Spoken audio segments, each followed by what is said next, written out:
Go for the pulls and the pools. Go for the oohs and the ahs. Go for the bubbles and the bubbly. Go for the story and the stories. Go for the win. Go to Ocean Casino Resort. Book your trip at theoceanac.com.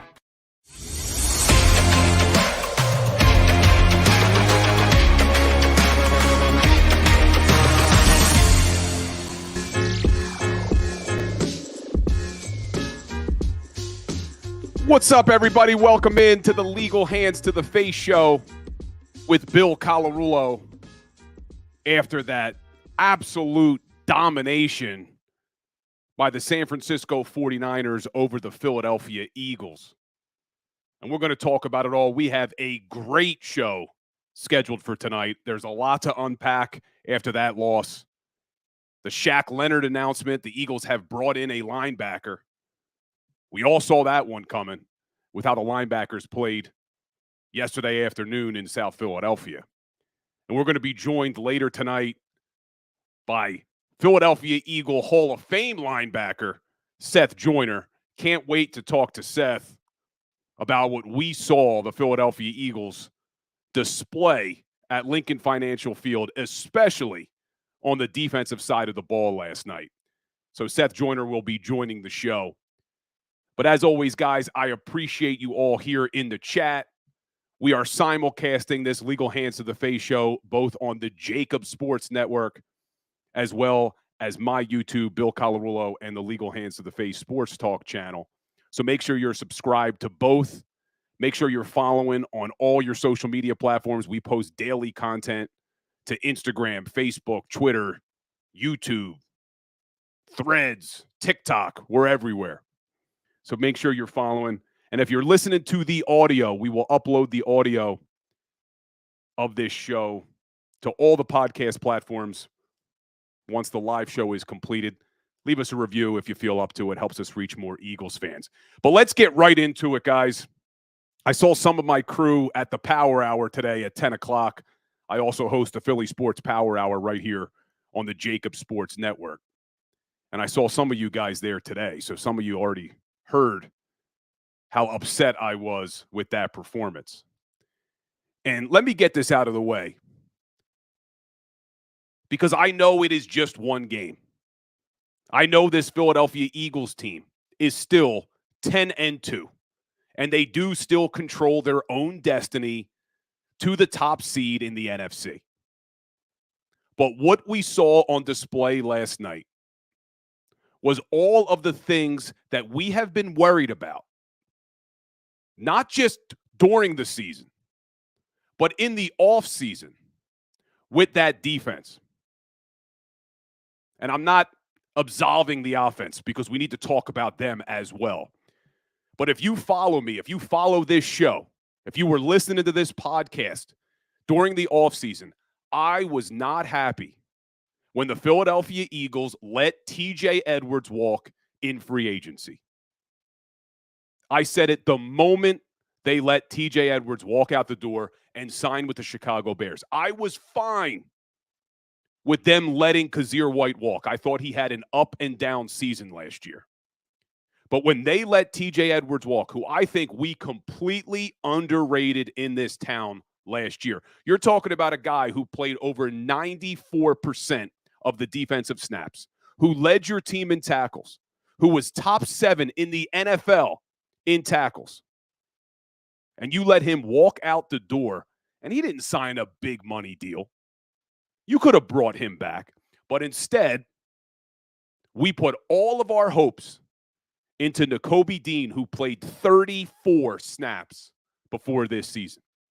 And I said it all offseason. So this isn't just an overreaction to one game. I said all offseason, you cannot put all of your linebacker hopes on Nakobe Dean. But we know Howie Roseman and the Philadelphia Eagles organization does not value the linebacker position. And what you saw on Sunday was an organization in the San Francisco 49ers who do value the linebacker position. And they had Fred Warner and Dre Greenlaw before he got thrown out of the game. And you saw what a good linebacker crew can do behind a dominant defensive line. Now, I know the Philadelphia Eagles signed Shaq Leonard, and let's hope and pray that Shaq Leonard is going to be our savior. But I wouldn't get our hopes up, guys.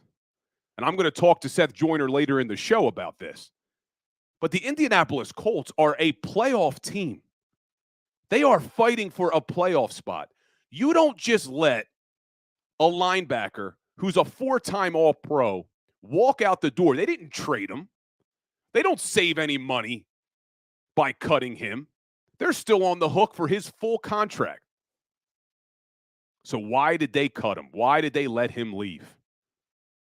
Because he's not the same guy. I'm praying and hoping that he could just be some semblance of what he was in Indianapolis, because this linebacker crew needs it. You saw the San Francisco 49ers do exactly what we were worried they would. They completely exploited the middle of that field. And I know everybody wants to immediately jump to the defensive coordinator and the offensive coordinator, and we'll talk about the offense in a second. But while we're on the defense, everybody wants to immediately jump to fire Sean Desai. Sean Desai's not blitzing enough. Sean Desai needs to make adjustments. Sean Desai tried everything in that football game. But when your personnel isn't good enough, when your team isn't tackling, when your All-Pro and Pro Bowl corner aren't playing to their level of play, it doesn't matter what you do on defense from a scheme perspective. They tried running five-man fronts. They tried running four-man fronts. They tried nickel. They tried dime. It didn't matter. And we talked about it last night on the postgame show with Seth Joiner, and we'll talk to him shortly about it. But this Philadelphia Eagles defense, when they're in a five-man front, it is the only way that they have any shot to stop the run because of these linebackers. These linebackers have to play behind five down linemen so that they only have one gap responsibility. And it also allows those five down linemen to take on the blockers so that the offensive line can't get to the second level, and those linebackers should be able to fill the hole and make the stops. They couldn't even do that. But when they did go to a five-man front, it didn't take a genius offensive mind, and Kyle Shanahan is a good offensive-minded coach. But it didn't take a genius to say, okay, when they're in the five-man front, let's throw the football. Because now what happens is your corners have to be able to play man-to-man on those receivers. And the moment Brock Purdy put the ball into Deebo Samuel's hands, it didn't matter if there was a corner on him or not because they just couldn't tackle him. Deebo Samuel was targeted 4 times in that football game. He had 4 catches for 116 yards, 2 touchdowns, had another one on the ground as a rusher. This is a guy who's been talking trash for almost a year about your defense, about James Bradbury. And when he got the ball in his hands, they should be chomping at the bit to have an opportunity to tackle him. Didn't see it. Now, look, I did expect this Philadelphia Eagles team to have a hard time. And I'm not making excuses. We don't make excuses in Philadelphia like San Francisco did for almost a year. But you knew this was a tough spot. San Francisco was on 10 days rest. Eagles have played 3 games in about 13 days. They've played 2 really emotional games, winning the overtime game against Buffalo, winning that Monday night football game against Kansas City in Kansas City. You had no Zach Cunningham at linebacker. Your defensive tackles were banged up. So you did expect them to have a little bit of a tough game. And if they would have lost a close game, you would have given them the benefit of the doubt. But this was an absolute domination by the San Francisco 49ers. 42-19. They scored touchdowns on 6 straight drives. I saw a stat from Reuben Frank over at NBC Sports Philly that is the first time the Philadelphia Eagles have given up 6 straight touchdowns since 1966. Now, look, I asked this question last week. Is this defense a championship defense? And we talked about it on the show. I said everybody's worried about Brian Johnson. Everybody wants to talk about the play calling. And I see Fran Iardi in the chat talking about Brian Johnson. And we'll get there because the offense has their issues as well. But my level of concern about the offense is nowhere near where it is about the defense. And it's not about the coaching staff. I know everyone wants to blame the coaching staff. It's about the personnel. Outside of that defensive line, and the defensive line is stacked. Jalen Carter, Milton Williams, Jordan Davis, Fletcher Cox, Hassan Reddick, Josh Sweat, BG, even though he's playing a limited role, still can contribute to this team. But our back seven, the linebackers, the safeties, the corners, they're not good enough. And I am one of the biggest Howie Roseman fans out there. I give him credit whenever he deserves it, and he does deserve it a lot. But what you saw on Sunday, and it's not just one game, it's been all season long coming from that back seven on defense. This team now sits in the bottom of the NFL in yards against, passing yards against, red zone defense, third down defense, takeaways. This is not just one game. And I know we all want to remain positive, and I am still positive that this team is a good team and can correct these things going forward in certain situations. But I still feel that they lack the personnel in that back seven. And our corners better start playing like the Pro Bowler and the All-Pro that they were last season. And I'm not going to absolve the offense. We will talk about the offense. I want to get Seth Joiner on here, talk to him about that defense and talk to him about that offense because we've all had our complaints about the lack of commitment to the running game, especially early in these games. So with all that being said, let's bring in Philadelphia Eagles Hall of Fame linebacker, Seth Joiner. What's up, Seth? Welcome to the Legal Hands of the Face show, my man. Well, Bill, how you doing, my man? I'm doing all right. I'm still getting myself all worked up after last night. Yeah, it's hard not to, man. Hard not to. So I got to get it out of the way first because you've been all over today, all over Twitter, all over the radio about some of the comments that were made during our post-game show last night about that secondary. And basically, I think what you said is our quarterbacks are as disinterested at tackling someone as a young kid coming out to play football for the first time. And one of the players on that defense, Big Play Slay, retweeted it and had some issues with it. So what'd you mean about that when you said that on the post-game show? What did you see last night from that secondary? Well, I mean, just an aggressive stance. Tackling to me is an attitude. And when the opposing team has the football and it's your job to stop them, it becomes a battle of wills. You either want that guy on the ground or you don't want him on the ground. And Deebo Samuel's caught 2 short balls and turned them both into 48-yard touchdowns. And those are huge plays in the game. There were so many missed tackles across the board, and particularly on the second and third level of the defense.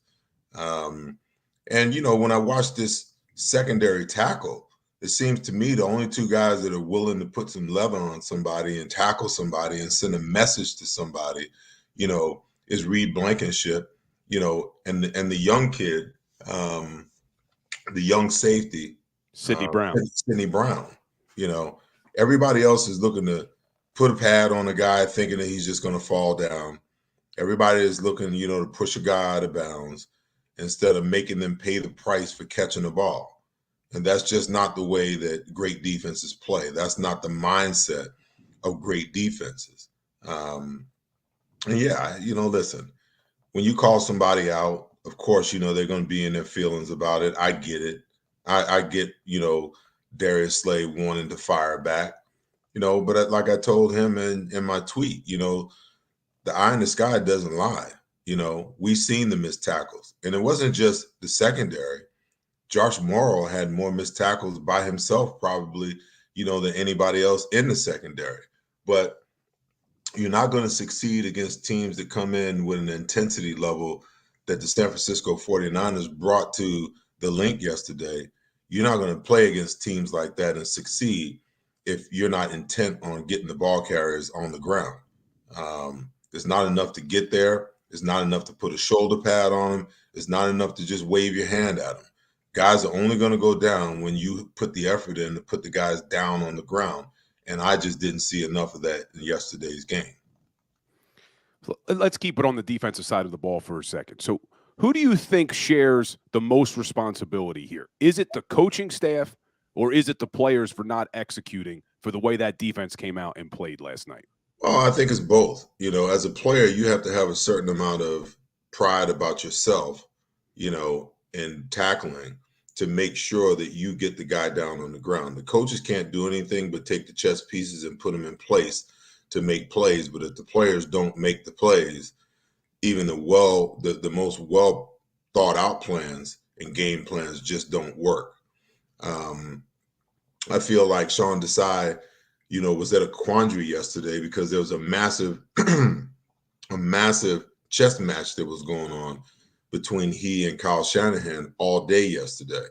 In the beginning of the game, the first two series, it seemed to me that Sean Desai, in the first quarter, Sean Desai, had all the right answers.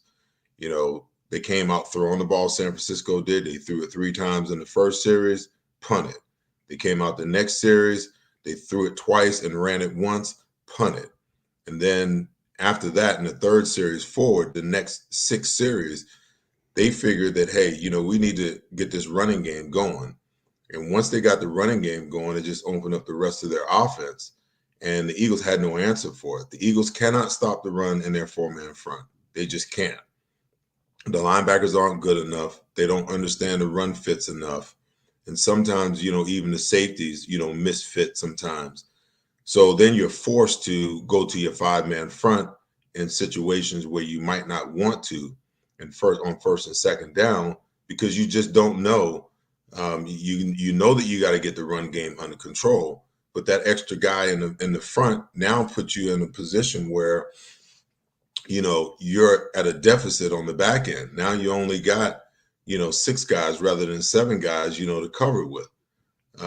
So he was at a deficit all day long yesterday, trying to figure out personnel groupings and personnel matching according to what they were doing. And listen, Christian McCaffrey didn't have, a spectacular day. He had 17 carries for 93 yards and a touchdown, but he was successful enough in the run game to begin to allow the rest of the offense, to get going. He averaged 5.5 yards a carry, and when you're averaging that on first down, now you've got yourself in a situation where you can do what you want to on second down because that you're in a position where, on third down, you got third and manageable, you can convert. And boy, did they convert. For the last 2 weeks in a row, they've given up over 70% completion percentage on third down. Last week, they were 13 for 22. Yesterday, they were, I believe, 8 for 11 on third down. They just couldn't get off the field. And you can't operate that way when you're not making plays, you're not making the plays that's necessary to get off the field. You give them 3 more shots. And then you throw in, Josh Sweat lining up offside, which is questionable, and then jumping off sides. That just compounds an already spiraling out of control situation. So I think it's a combination of both. The players not executing and not tackling the way that they needed to. And then, the way that they kind of tied Sean Desai's hands as far as what he could and what he couldn't call to try to get the run game under control. You mentioned the linebackers, said they're not good enough to stop the run when there's a four-man front. Mm-hmm. Well, big news coming out of Philadelphia today. A lot of fans are excited. He's going to be our hopes and our savior, Shaq Leonard. You and I talked about it on the postgame show last night. What's your thoughts on this move? Well, I mean, just from an experience standpoint and a football knowledge standpoint, from a linebacker's perspective, you know, he's an upgrade. The question I have is, you know, how much does he have left in the tank? How healthy is he? Because teams don't let good players walk away. They don't cut a player that they owe $6 million guaranteed to at the midway point of the season. And then a player doesn't go to another team that has that same need, knowing that their greatest arch rival has the same need. Bring him in, work him out, give him a physical, and then you don't make him an offer that he can't refuse, knowing that you have more cap space, you know, than the opposing team. So while, you know, it might be an upgrade, my question is going to be, you know, is he the answer? Can he be the answer at linebacker that the Philadelphia Eagles need, or is this just a Band-Aid that just temporarily fixes the problem, or maybe he's not that great of an upgrade after all? I don't know. I can't say for certain. I just know that, you know, players, that teams don't let good players, productive players, get away. We're talking to Philadelphia Eagles Hall of Famer Seth Joiner. Go ahead, hit that like button for us, guys. Hit that share button. And we talked about third down. 2 weeks in a row now, you said they can't get off the field on third down. Really, it's been all season they haven't been able to get off the field on third down. They are now the worst third down defense in the NFL. As a guy who played a lot of years in this league, what goes into it on defense to get off the field on third down? Well, the most important down is first down, because if you don't win first down, now you put them in a situation where, you know, they've got options on second down. And if they got third and manageable, the likelihood that they're going to convert goes up exponentially. So you got to win first down. You got to get them behind the sticks on first down. And then, you know, hopefully put them in a passing situation where you can turn your pass rush loose and hopefully get a stop on second down. Now you got them in third and long. But I mean, I think a large portion of their third down conversions were something like 3rd and 7 or more, you know. So there's obviously, you know, some things that's going on, you know, as far as what the game plan is to try to get off the field on third down. But I think a lot of it too goes back to, you know, the mentality of how they want to play defense. They are hell-bent on not giving up big plays, over the top plays. So they're a bend but don't break style defense. And when you play that way, more times than not, in my opinion, I think you're going to give up more third downs, you know, than you convert. They're not a pressure team. So even when they get teams in third and long, they're not the type of team that's going to play their cornerbacks and their slot guys off the ball 5 yards and bring a blitz that can't be picked up because you have the numbers and force a short throw and make the tackle and get off the field, because the way that the Eagles secondary tackles doesn't necessarily lend itself to that being a certainty either. You know, if you're going to line up 10 yards off the guy and he only needs 5, well, and now you got to come up and you break down at 5. If you're not taking your shot because you're afraid of giving up the long run after the catch, the yak yards, then they're not only going to get the first down, but more likely than not, and you see it happen more times than not, they miss the tackle and the guy picks up the 5 yards plus 10 more before the safety can get over and make the stop. Yeah, I think the stat against the 49ers was over 200 yards after catch, which is just unacceptable, man. But look, we're talking about the pass defense a little bit. Let's talk about that rush defense, because they still rank pretty high when you look at the overall numbers as far as rushing defense. And a lot of that is because of what we saw the first 9 games of the year. They averaged about 65 yards against, which was great. But then you look at the last 3 weeks, Kansas City Chiefs, Buffalo Bills, and now the San Francisco 49ers. have all rushed for well over 150 yards. They're giving up an average of 162 over the last 3 weeks. Now, I know Josh Allen accounted for a lot of those rushing yards against the Buffalo Bills, but this Eagles defense has now struggled 3 straight games against the run. Is that something you're concerned about going forward? Well, it has to be a concern because, you're not making, when you're playing the run very well, what you're doing is you're forcing your opponent to be one-dimensional, because when they can't run the ball and they know they can't run the ball and you know that they can't run the ball, now you can get them into predictable situations, on second and third down. But when you can't control the run game, and they don't have to rush for a whole bunch of yards, they've just got to have some success running the football, enough to make defenses play honest, enough to make coordinators worry, and enough to be able to get enough on first or second down to be in a predictive situation as far as when they get to third down. I just believe they need to be more aggressive. They need to get up and challenge people at the line of scrimmage. And, you see our cornerbacks at times, they do get up and press sometimes, but the thing that they don't do is they don't take their shot. They don't take their one jam at the line of scrimmage. It doesn't make sense to get up on a guy who's on the line of scrimmage and then open the gate and let him run by you. That makes no sense to me. You're not forcing him to go where you want him to go. He's going where he wants to go. And if he has the capability of going where he wants to go, then he can work his route for separation any way that he wants to. But I just think a more aggressive posture by the secondary in man coverage, and even disguising what you're doing to be in man, and play off and then roll up, once the quarterback gets in his cadence. So, he's gotten a false pre-snap read to be up and bump and give the illusion that you may be in man coverage and then bailing if you're in cover 3 or you're in some kind of zone. You got to be able to mix it up and play games with the mind of a quarterback, because if he can get a pre-snap read as to what you're doing, what you're in, what coverage, you possibly are playing, then that gives him a pre-snap read of knowing where he wants to go with the ball right now. And that's tough to defend. And you look at those first 2 drives of the game yesterday. Eagles defense did a great job. 2 3-and-outs. Looked like Brock Purdy was getting a little bit nervous. What were they doing differently on those first 2 drives compared to the rest of the game? I just think they were more aggressive.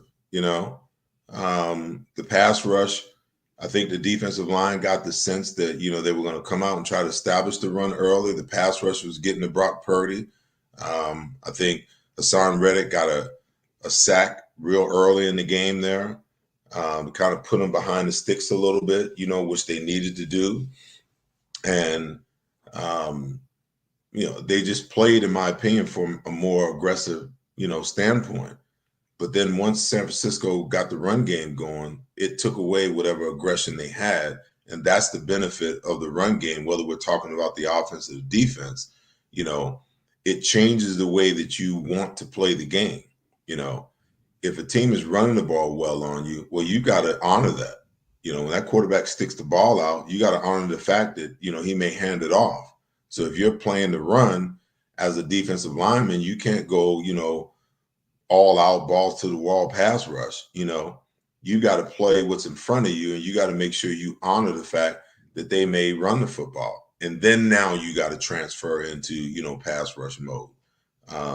So I think those first 2 series, I think they ran the ball 5 times and they threw the ball 5 times, and then they ran it 1 time, and the Eagles did a good job of being aggressive and getting them off the field. But once they came back and they made the change, I think in the 3rd series, they ran the ball 4 times and they passed it for 7 times. So they gained 32 yards rushing and they gained 53 yards in the passing game. And then in the 4th series, they came back. It was a 10-play drive. They ran the ball 5 times and they passed the ball 5 times. They rushed the ball for 36 yards in that situation. and they passed the ball for 54 yards in that situation. When you have that kind of run the pass balance, and you're successful in the run game, then you can begin to see how your offensive coordination begins to fall into place, and now you can begin to convert some third down situations, and you can really affect defensively the mindset of players and coordinators alike. And you said it when we were watching the game yesterday. As soon as the 49ers were able to establish that run, we knew the Eagles defense was in trouble. Yeah. And they just, again, it was such a chess match going on from a personnel standpoint. Someone tweeted me today that every time that San Francisco got in 11 personnel, as one back and one tight end, the Eagles went to their 4-man line. Well, they were still running the ball out of that situation. And when they got into, their 12 and 21 personnel, they basically went 5-man anticipating, a run scenario. So, I mean, you could just see right there, if those numbers and those stats hold true, you can see the chess match that was going on between Kyle Shanahan and how he was deploying his personnel opposed to how Sean Desai was trying to combat that. I want to talk to you about the offense, but before we do, let's stay with this defense for 1 second. So, no Zach Cunningham yesterday. No Shaq Leonard, obviously. He gets signed today. Let's be a little positive here. Do you think this Philadelphia Eagles defense can get it right and be a championship caliber defense for this city this year? Well, listen, Bill, the sky's not falling now. I know that there are some people out there that, kind of get that sense the way that the Eagles lost that game, that now all of a sudden, the sky is falling. Everything that they want to do and everything that they want to achieve is still right there in front of them. They hold their destiny in their own hands. I believe that they needed to win one or two of these games to be right where they needed to be. You don't ever want to lose one, but if you had to lose one, then, hey, you got to win the other one. So I think that they can right the ship. They've certainly proven throughout the year that when they needed to step up and make plays, they could make plays. When they needed a bounce back game, they could bounce back. The issue is yesterday, once the 49ers scored back-to-back touchdowns, you don't want to say the game was over, but for all intents and purposes, the table was set. And it was going to be an uphill battle for the Eagles to kind of pull themselves out of the hole that they were in, because the two drives that they had, 12-play drives to start the game, they wound up just getting field goals instead of touchdowns. It would have been more of a game if they could have converted those. And then if San Francisco comes back, on series 3 and 4 and score touchdowns, at least you're back to 0-0, 14-14 again. And now it's game on. But the minute they scored the first touchdown and went up by a point, and then they followed the next series with another touchdown, I knew they were in trouble right then and there. But everything is right there in front of them. I mean, there's no need to panic. They've got enough good players, and I think this coaching staff is good enough, and they've got enough leaders, guys who've been there and done that and been in these types of situations before, that they can right the ship.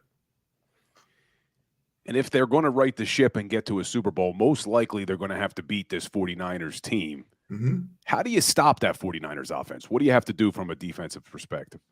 I just believe that my pregame take, will always be my take.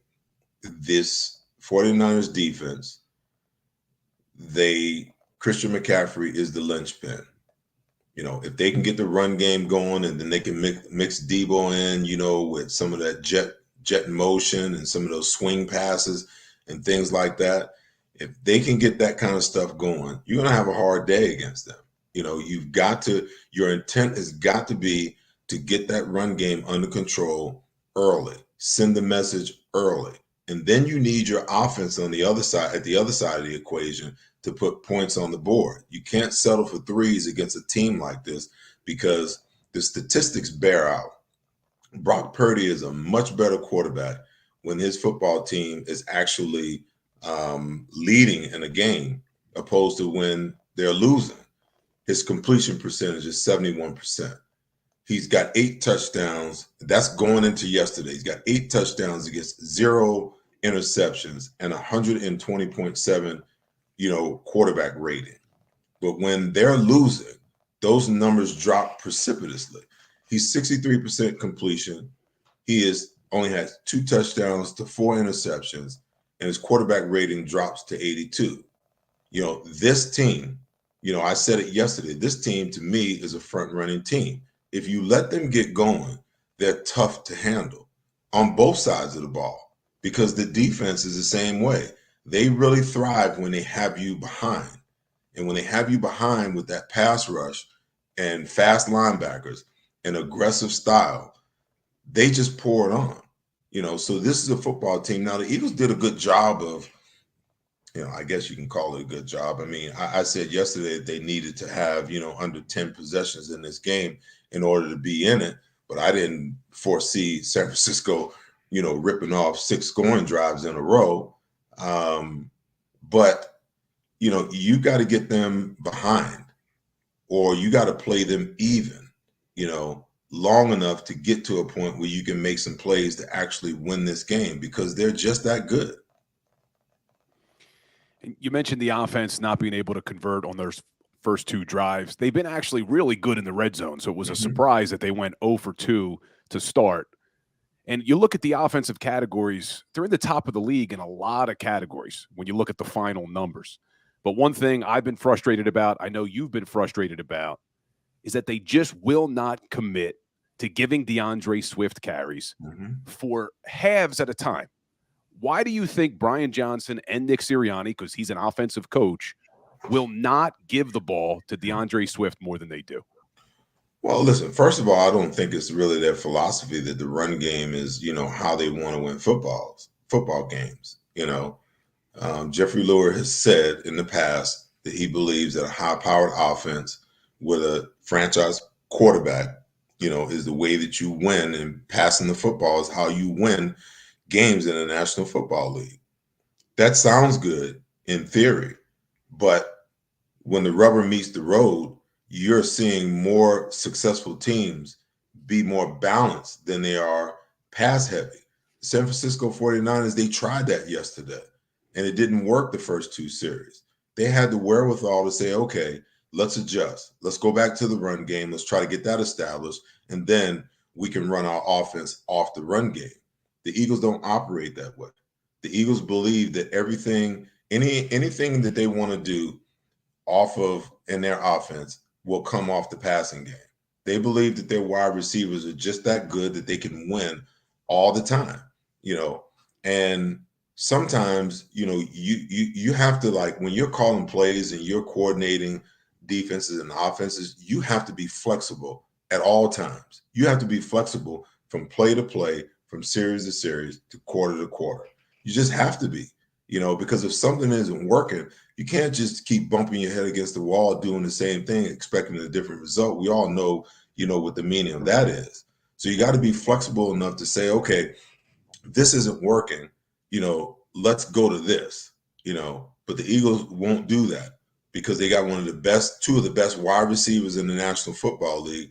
And they believe that those guys can get separation, that they can win more times than not. And they did the first 2 series of the game.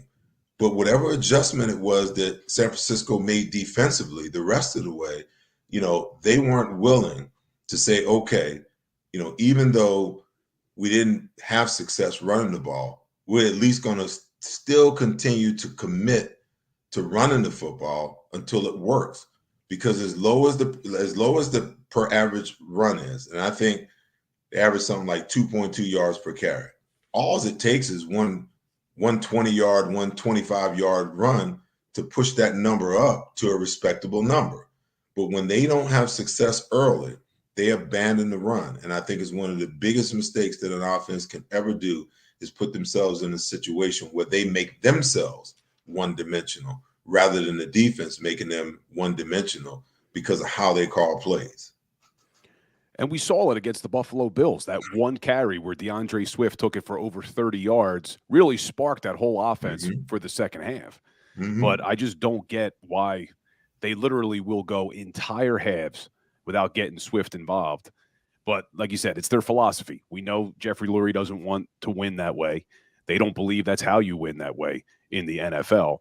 But look, let's look forward because, like you said, the sky is not falling. And this game against the 49ers, I did not think was a must-win. But now that they've lost that game, Sunday night in Dallas, is this a must-win game for the Philadelphia Eagles? Yes. It's a must-win game for them because it has ramifications across the board. It has NFC East divisional ramifications. It has, conference ramifications as far as the number one seed is concerned. The Eagles hold a one-game lead, over both the 49ers and the Dallas Cowboys right now. If they beat the Cowboys, in my opinion, they all but sew up home field advantage, and they all but sew up the division with 2 division wins against them. They're not going to lose to the Giants down the stretch. And the Cowboys still, have some tough games on their schedule, which they'll probably lose 1 or 2 of those games. They'll be in a prime position, to lock up the division. But San Francisco is a team that may not lose another game, and if that's the case, as a common opponent, if they wind up tied, San Francisco is going to get the tiebreaker because they beat them in the regular season. So this is a must-win game for them. If they lose it, all of a sudden they're tied in the division, they're tied in the conference, and now it's game on to the finish line.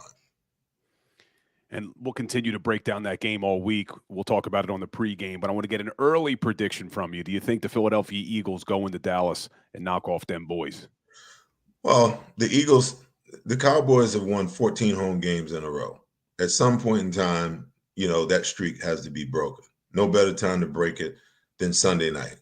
The other thing is the Philadelphia Eagles very, very rarely, if ever, I think it's been 20-something games since they lost back-to-back games, and they very rarely follow up a bad outing with another bad outing.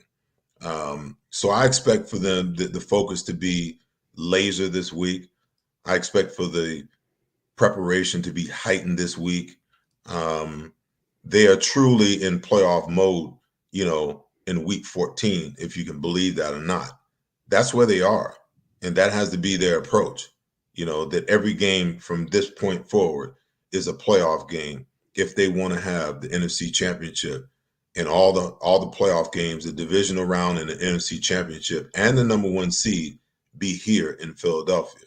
It's just a must, So and I believe that they will rise to the occasion. I just do, because they've shown it, time over time, time and time again, I should say. They've shown that they have a way of bouncing back when things don't go well the following week. All right, one last question for you, Seth. So Shaq Leonard got signed today. Nick Sirianni was asked at his press conference, will he be ready for the Cowboys game? Being a guy who's played linebacker in this league, how difficult would it be for Shaq Leonard to be able to play on Sunday against the Cowboys? Well, I mean, it all depends on, how much of the defense he can absorb, how much he already knows, what kind of similarities to what he's already run, how similar those concepts are. Do they have spot situations that you can put him in based upon, coverages that he already knows? I mean, there's only, everybody runs the same stuff, when you're talking about coverages. The difference is, what's your philosophy on how you play gap responsibilities against the run? What's your blitz situation? Will he understand, where he's supposed to go and who he's supposed to be covering in blitz situations? Then you get down to, the nitty gritty of it all. If he can absorb all of that, in short fashion, then I expect for him to play a significant amount. I mean, he's had 2 weeks of rest now since the Colts released him. So he should be chomping at the bit, refreshed and ready to go. It's just a matter of whether they can get him prepared and ready to actually step on the field and be effective. He's a veteran. He's an all-pro player. Has a history of being, a very good player. Veteran from the standpoint of he's going to, communicate and conversate, not only with the defensive line, but the other linebacker and the other secondary guys. There has to be that level of communication for him so that there's no question and no doubts in his mind as to where he's supposed to go and what he's supposed to do. Now, that's one thing to actually learn a defense on the fly. It's another one to then begin to prepare yourself for how the opponent is going to try to attack you and take what you learn and apply it in game.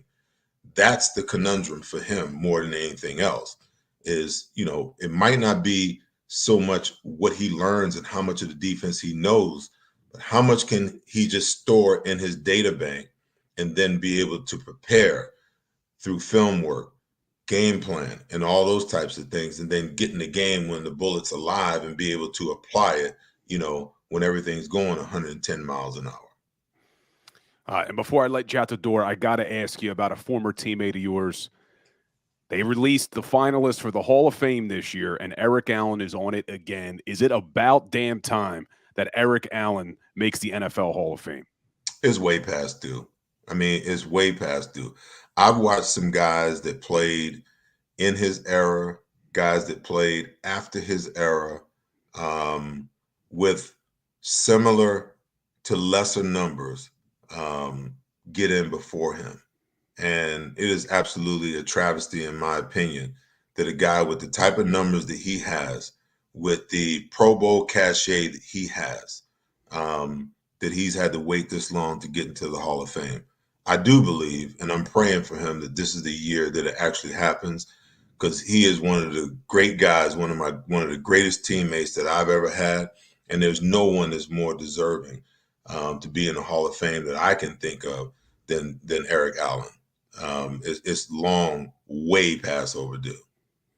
Yeah, and what was it like playing on that team, Seth? Eric Allen, Reggie White, you, Jerome Brown, Clyde Simmons. What was that defense like, man? Well, listen, man, we had a bunch of dogs, and we were not only accountable to each other. When you sat in that film room on a Monday and watched the film, you didn't want to let your brother down. And we were a brotherhood. We were raised in the game that way, to know each other, to fight for each other. So I wasn't just fighting for my stats and fighting for myself on a Sunday. I was accountable and I was fighting for all 10 guys on that defense. And because that's the way we were raised in the game and that's the way we played the game, I think that's why on the defensive side of the ball, we had such success. We had a bunch of guys that were players. You could have taken any one of those guys on our team and put them on any other team in the National Football League at that time, and they would have been starters on that team and been productive on that team. That's how good that roster was. You can't say that about a lot of teams. There are a lot of teams that got players that just fit. They're place keepers. They're, placeholders. And then you got, the superstars on that team. But we had guys across the board that were just flat out ballers that could play anywhere, anytime for any team. And it was absolutely awesome, to be associated with those guys and play with those guys, and hunt with those guys the way that we did, because we just believed deep down that we were the best thing out there, and we could dominate. And we played that way. We approached the game that way. We wasn't taking anything off anybody. We were going to make you feel us at all time. We were going to punish you. We were going to hurt you. And that was the mindset of all 11 guys that were on the field at any particular time. And this city will always love you for it, man. Seth, I appreciate you making the time. I will see you on Sunday night down at the Ocean Casino for the Dallas Cowboys, man. Looking forward to it. You have a great week. You got it. Let's get it. Thanks, Seth. Man, Seth Joiner giving us a lot of time, a lot of knowledge. Always love talking to Seth Joiner. I get the luxury now of being able to watch the games in the green room down at the Ocean Casino with Seth Joiner. And let me tell you, the stuff you hear on here, it is even better watching it live with his analysis during those Eagles games. So it's been great watching every game down there with him. But guys, I appreciate you all here. If you loved Seth Joiner, hit that like button for us. Hit that share button for us. We're going to take a quick break. When we get back, I want to talk a little bit about where the Eagles sit because the sky is not falling, like you heard from Seth Joiner. So we will be right back after this break. Stay tuned, guys.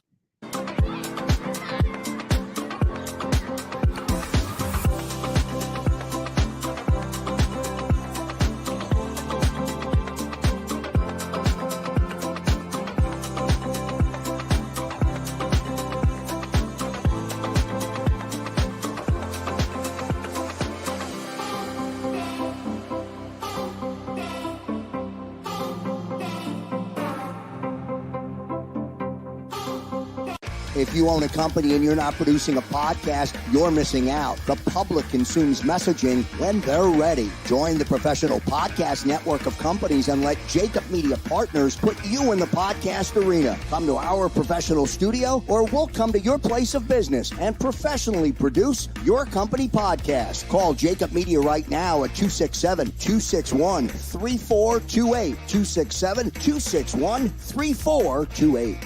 My name is Dr. Bruce Grossinger, and I'm the medical director of Philadelphia PRP and Stem Cell Institute. I'm reaching out to those who suffer from spine and joint pain. We use treatment methods that require no surgery, no scalpel, no drugs. Running, walking, or whatever your desires are, Dr. Grossinger is where you need to come. You can benefit from the same PRP and stem cell treatment as Wilbert Montgomery. Call us now at 610-222-5675. Any professional sports coach will tell you there's no substitution for preparation. At Malamut & Associates, that is a tenet by which we live. We prepare from day one for victory. Anything less is not acceptable. Underdog Fantasy has a way for you to play alongside your favorite football team all season long with their Fantasy Pick'em game. You pick between 2 to 5 players, select whether they'll go higher or lower on one of their stats, then do what you usually do on a Sunday, watch the games. You can win up to 20 times your money in a single game by going 5 for 5. It's a fantasy game, and the Sports Betting Show wants you to get involved. Go to UnderdogFantasy.com. When you sign up, use the promo code WIN, and Underdog will double your first deposit up to $100. That's UnderdogFantasy.com. Use the promo code WIN.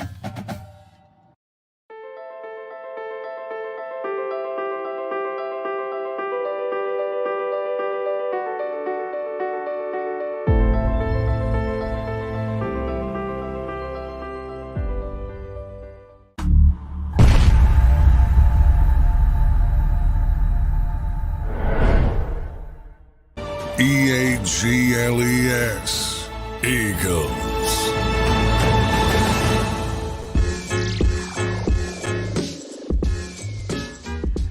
What's up, everybody? Welcome back into the Legal Hands to the Face show. Appreciate everybody being here. I know all of you enjoyed Seth Joiner joining the show a little earlier. We're going to take you all the way up to the 8 o'clock hour. Have a pretty good Monday night football game tonight. I say it's good because I like rooting for Dougie P and the Jacksonville Jaguars. And I got some fantasy football players going tonight, so we'll have my interest. But I always root for Dougie P. Dougie P will never, ever have to buy a beer in this town, even still, after delivering us that Super Bowl 52 championship. And I see a lot of people in the chat talking about another coach who helped deliver that Super Bowl and Lombardi trophy, Frank Reich. And I'd be shocked if Frank Reich doesn't join this staff in some capacity. We know Nick Sirianni holds him in high regard. We know he's been his mentor. But I wouldn't expect Frank Reich to come in here and take over play calling from Brian Johnson. I've said it on this show before. I said it last week. I do think we're a little bit harder on Brian Johnson than we should be. I don't love the game plans every week. I don't love the fact that Brian Johnson refuses to commit to the run. But I also don't think that we should be firing Brian Johnson. I think this offense does do a decent job. Now, every single week, I usually talk about 3 keys to every game that I think will dictate the game. We talked about it last week. I talked about it the week before. There are 3 keys to every game that I really think will dictate the winner. Now, the Philadelphia Eagles have been able to win a lot of games, even losing some of these areas, but we knew that wasn't sustainable. And it's red zone, third down, and takeaways. And this Philadelphia Eagles offense has been so damn good in the red zone prior to that San Francisco 49ers game. We've seen them rise up the rankings. They started off the season, they were in the bottom 20 in red zone offense, and they've been creeping higher and higher and higher. They got all the way up to number 5, converting 63% of the time before that 49ers game. 12 straight touchdowns in the red zone. But those first 2 drives killed the Philadelphia Eagles. We talked about it on the pregame. You heard Seth Joiner talk about it. That San Francisco 49ers team is a different team when they're playing from behind. And the Philadelphia Eagles needed to convert in the red zone on those 2 drives. 14-0 compared to 6-0 is a world of difference in the NFL, especially playing a team like the 49ers. And they couldn't convert. And I know we want to blame the coaches. All the time we want to blame the coaches. But one of those failed red zone trips, I'm putting on Jalen Hurts. And if you follow the show, you know I am one of the biggest Jalen Hurts fans out there. But you cannot afford to take that sack in that situation that Jalen Hurts took in the red zone. At that point, you knew they were going to have to settle for 3. You just knew it. But I see my man Wine Niners Wine. I saw you in the beginning of the show saying you couldn't make the power hour today. I appreciate you being here. And him saying 10-2, still the best record in the NFL. And they still do have the best record in the NFL. And they still do control their destiny to the number 1 seed. If the Philadelphia Eagles win out, won't be easy, but if they win out, they get the number 1 seed, home field advantage, and a bye. And it will start on Sunday night against the Dallas Cowboys. And I love that this game means a lot. Because in Philadelphia, we love Dallas week. Absolutely love it. But it's so much better when it actually means something. And we're going to preview that game shortly, and I want to get into it. But before we leave this 49ers game,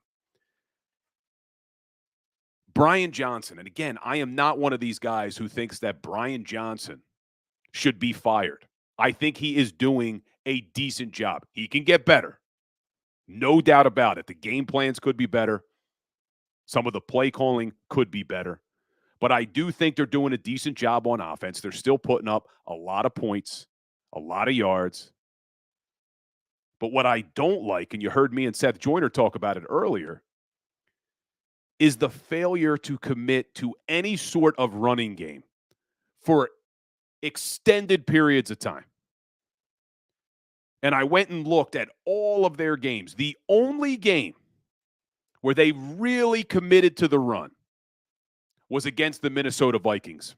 And they put up 175 yards with DeAndre Swift in that game. Had even more than that. Just DeAndre Swift put up $175. They gave him 28 carries in that game. 12 in the first half, 16 in the second half. You look at every other game, that would be 22 halves of football.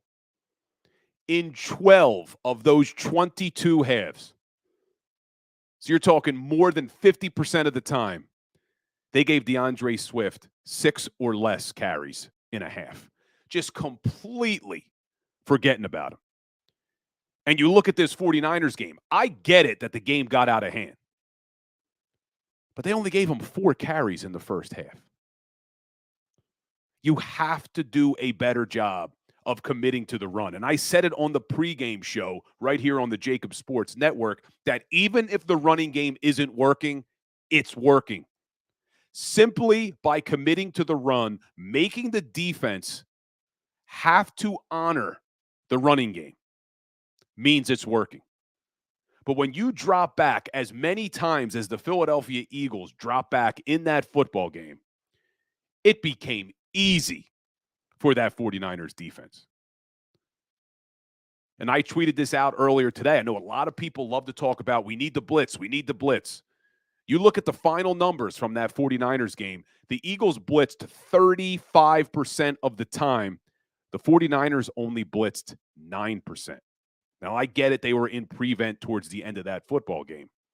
But all they did is they came out and they played zone defense, zone coverage. And this is where I'm going to get on Brian Johnson. They did not have the proper game plan, the proper route designs in their passing game to beat the zone. They couldn't do it. I also didn't love that they tried to run a couple of stretch plays outside with DeAndre Swift. That defense was too fast. We saw what good linebackers look like with Fred Warner and Dre Greenlaw, how fast they are getting to the outside, getting to the edge. So I know Jason Kelce said it after the game. The coaches said it after the game. Oh, we need to run the ball better. Well, I didn't like the game plan going in, but I also didn't like that. How do you know you're not running the ball better if you don't give your running backs opportunities? First half, they gave DeAndre Swift 4 carries. I think they only gave the other running backs, Gainwell and Boston Scott, 2 or 3 carries total. You have to commit to the run. You have to be more balanced in this league. But the sky is not falling. And the Eagles do still control their own destiny. And you look at the other teams vying for the top spot in the NFC. A few weeks ago, there were 4 teams vying for that top spot with the Philadelphia Eagles. But I'm eliminating the Seattle Seahawks. They've now lost 2 games in a row. They're 6-6. They have no shot at catching the Eagles. So really, this is a 4-team race. You got the Philadelphia Eagles, the San Francisco 49ers, the Dallas Cowboys, and the Detroit Lions. All 3 of those other teams are 9-3. And you look at their remaining schedules. At first, it looked like the Detroit Lions probably had the easiest schedule, but I'm starting to think it may be the San Francisco 49ers. 49ers have Seattle this week at home.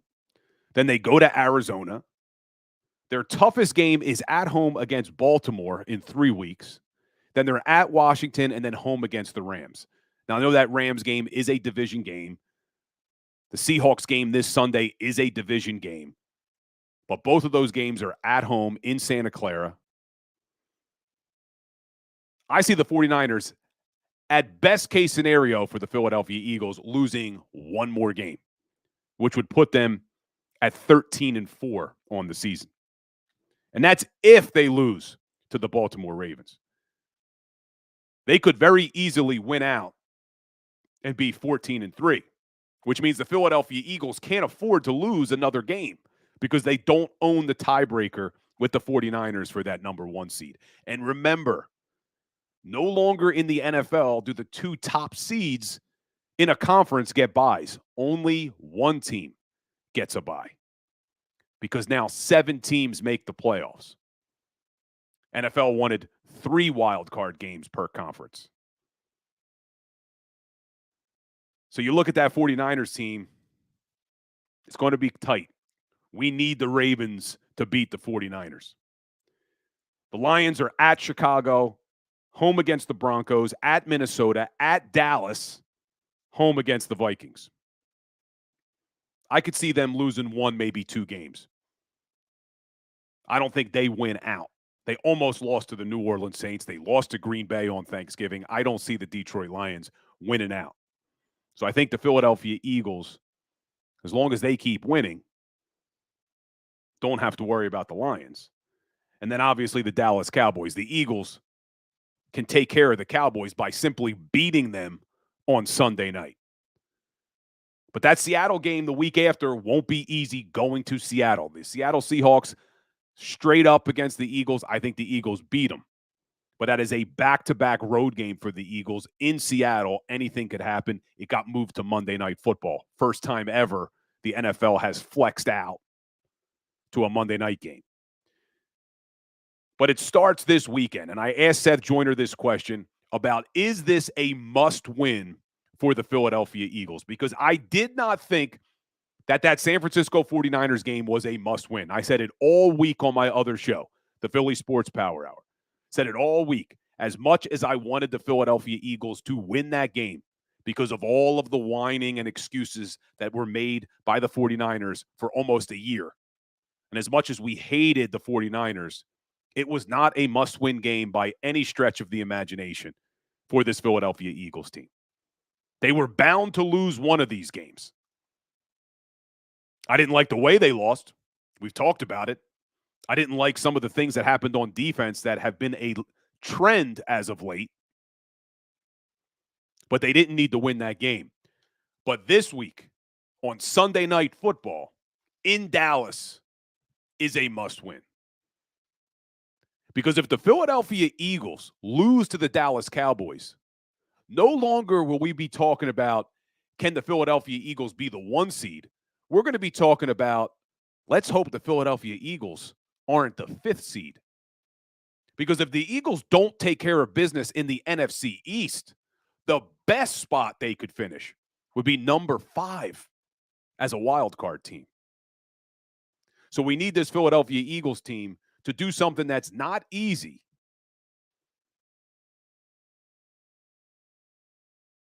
Which is beat Dallas for the 2nd straight time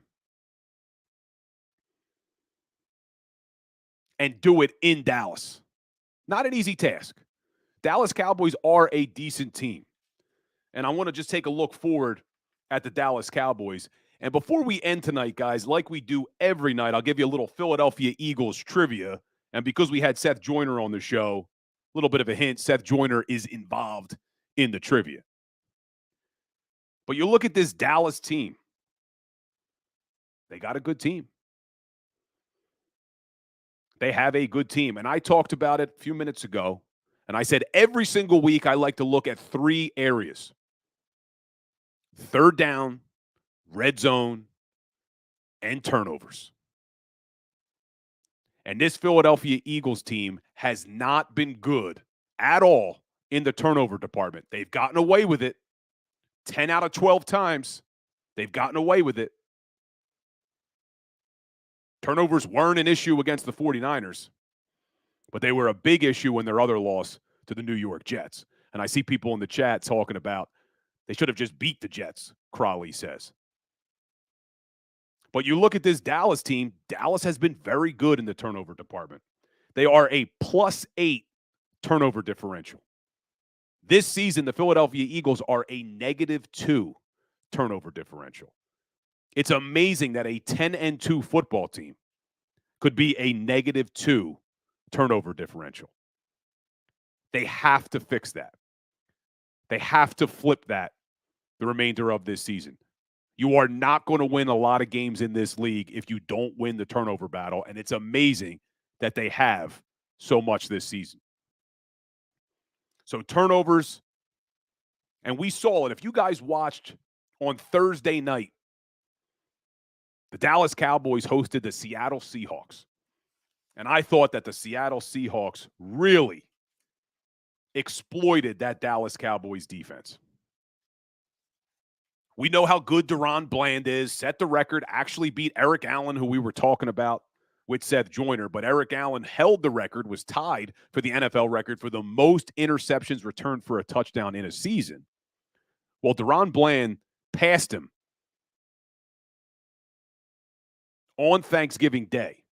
We know this guy is a ball hawk, leads the league with 8 interceptions. But you saw the Seattle Seahawks also exploit him. He is susceptible to the double move. He's just like Trayvon Diggs was before he got hurt in Dallas. They're going to get a lot of interceptions, but you could also take advantage of them with the double move. And you saw A.J. Brown and Devontae Smith take advantage of him in the first matchup with the Cowboys. But you look at what Seattle did. Seattle put up 400 yards of offense against the Dallas Cowboys. They put up over 330 passing yards. To put that into perspective, the Seattle Seahawks all season had only done that 2 other times against the Washington Commanders, who have the 30th ranked defense, and against the Carolina Panthers, who are 1-11 and just fired Frank Reich. So this Philadelphia Eagles team can go into Dallas and win this football game. But they have to protect the football. Dallas is very good at winning the turnover battle. Then we talk about third down. Philadelphia Eagles offense has been good on third down. This is why I say I'm not as concerned about Brian Johnson. And I know some of you came at me in the chat saying that. But you look at third down, Philadelphia Eagles are number 3 in the NFL in third down offense. They convert close to 48% of the time. Dallas defense, been pretty good on third down. They're 11th in the league. Not magnificent, but not bad. So the advantage on third down, at least offense versus defense for the Eagles, would be the Philadelphia Eagles offense. But this is one area that has me concerned. You heard me talking to Seth about it. This Philadelphia Eagles defense is 32nd out of 32 teams on third down.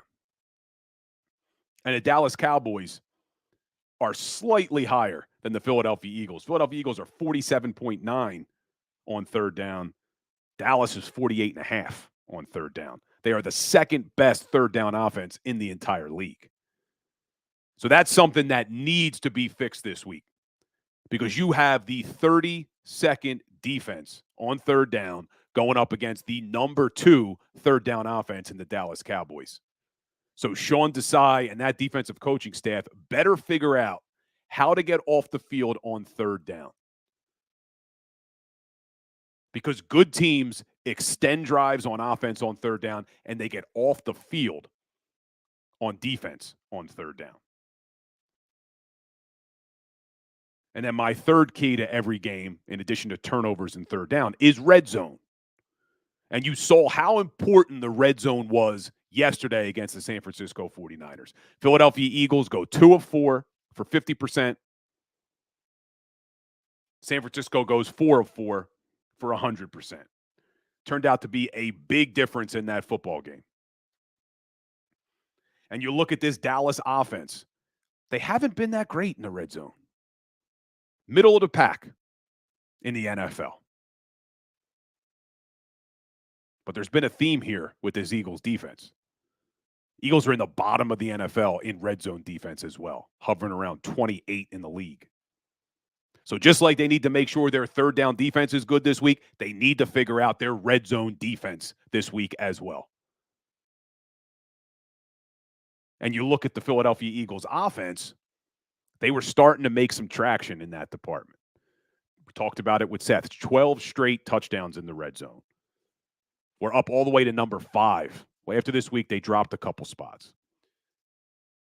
But they're going up against the Dallas defense. For as good as they've been, Dallas's defense hasn't been that great in the red zone. They're about 23rd in the league. So I really think when you look at these two teams, both teams have good offenses. I think Dallas, at least on paper, has the better defense. But if you can win in those 3 areas, if the Eagles can win the turnover battle, can convert better on third down, get off the field on defense on third down, and score touchdowns instead of field goals in the red zone, you can dominate this game. Those 3 keys usually always dictate who wins a football game. And like Seth said, I do think the Eagles can get this right. I have my concerns. I have my concerns with the personnel on defense. I don't like that they ignored the linebacker position for so long. But I do think Zach Cunningham being out was a massive loss for that Philadelphia Eagles defense. You look at Nick Morrow, and you guys probably saw the stats that came out. I think he was targeted 8 times. There was about 6 catches, over 175 yards, 2 touchdowns. They took advantage of Nick Morrow. And you're seeing the reason, as well as Nick Morrow has played, because I think he has been a great surprise for this team with how well he's played. But you saw why the Chicago Bears let him walk. Chicago Bears let Nick Morrow walk, and they signed TJ Edwards. Think about that. Our starting linebacker last year was considered an upgrade for the Chicago Bears because they signed him and they let Nick Morrow walk. We signed Nick Morrow. That's why I was so angry that they didn't bring back TJ Edwards. And he's playing well again this season. But hopefully Zach Cunningham, who Howie Roseman picked up off the street in training camp, who has played really well, can get back from injury. That's the other big question mark, though, going into Dallas. Is Zach Cunningham going to be healthy in this game? We need him to be. And will Shaq Leonard be ready? And if so, what does he have left? But if these guys can really shore up that linebacker position, and Bradbury and Slay can play to the Pro Bowl caliber that we've seen in the past, and we've seen it at times this year. It hasn't been all bad from Slay and Bradbury. We've seen it at times. And if our safeties, Kevin Byard, who hasn't really impressed us since he's come over from Tennessee, he needs to be better, and so does Reed Blankenship. But we've seen these guys play at a higher caliber than what you're getting right now. So that's why I'm still holding out hope and confidence that this defense is going to be able to put it together. But we also knew coming into this season that a majority of the money on this salary cap is on the offensive side of the football. So this offense needs to come out to hotter starts. You cannot do what you've done the last 3 games, which is put up 7 points against the Chiefs in the first half, 7 points against the Bills in the first half, and only 6 points against the San Francisco 49ers in the first half. You have to come out quicker against the Dallas Cowboys on Sunday night. And before we get into our Philadelphia Eagles trivia, I want to just take a look at the current odds for some categories. I don't know if you guys saw, but before the game against the 49ers, the odds-on favorite to win the MVP this season in the NFL was our starting quarterback, Jalen Hurts. Well, after Sunday night's game, if you haven't seen it, can you guess who is now the odds-on favorite to win the MVP in the NFL? And I see Crawley saying it's Dak. It is not Dak, Crawley. Dak is now tied with Jalen Hurts with the second best odds. But there's Nathan Hoffman and Wine Niners Wine. It is Mr. Irrelevant. Brock Purdy is now your odds-on favorite to win the MVP this season at plus 300. Then you have Dak and Hurts at plus 350, Tua at plus 700, and Lamar and Patrick Mahomes at plus 900. But Brock Purdy, I think you saw the formula to try to beat him those first 2 series of the game, getting pressure on him. But how sustainable is that for 60 minutes? It's not easy. You got to take away his first read, and you have to get pressure on him. But it's very difficult to do with that offense that they have there in San Francisco. A lot of playmakers, a lot of window dressing, a lot of misdirection, motions. A lot of the plays look the same. But we will see what happens there. And no surprise, in addition to the MVP odds getting updated, the Super Bowl odds were also updated.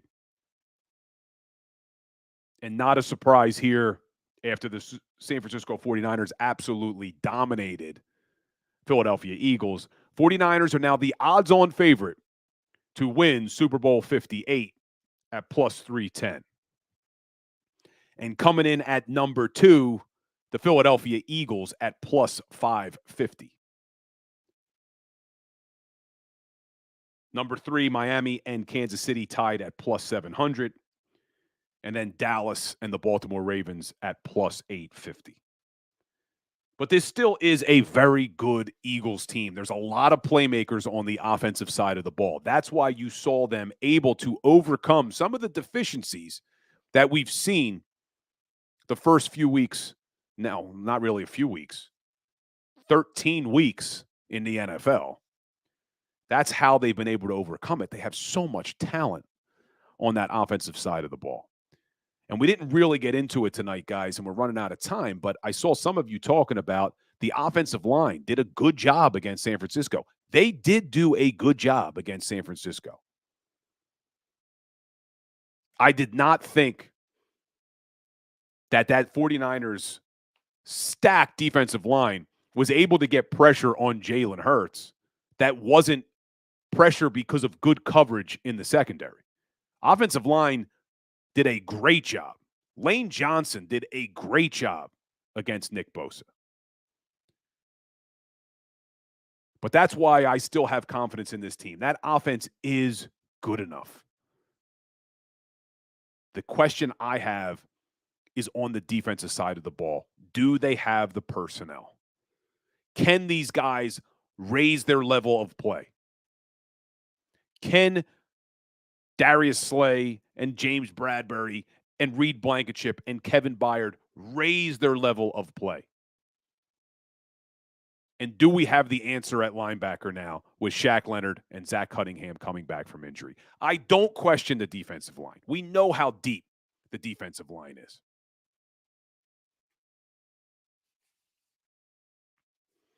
And I see Adam's exploit saying that someone claimed that the Eagles receivers were open. Maybe it shows on the All-22. I am waiting for the NFL to release the All-22 so I could take a look, because my gut tells me that when you look back at the All-22 that we're going to see a lot of receivers not open.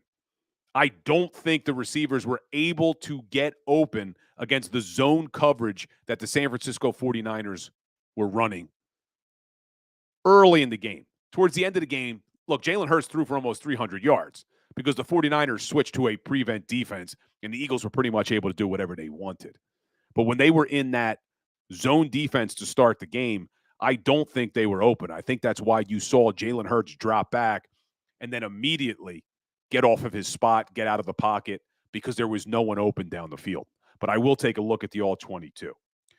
But, guys, before we get into our Philadelphia Eagles trivia, just a reminder to go ahead, hit that like button for me. Head over to all your favorite social media platforms. Give me a like, give me a follow, at Legal Hands to the Face, on Twitter, at Bill Colarulo. Make sure you're subscribed to my YouTube channel, Bill Colarulo and Legal Hands to the Face Sports Talk. Make sure you're subscribed to the JAKIB Sports Network. And you can check me out every day, Monday through Friday, 10 to 11 on the Philly Sports Power Hour. Tomorrow, like we are joined every Tuesday, I will be joined by Eagles insider Dave Spadaro. Get his opinions on what's going on with this Philadelphia Eagles team. Wednesdays on the Power Hour, Kayla Santiago always joins me. We talk some Eagles and we talk some Sixers. She does a great job covering the Sixers.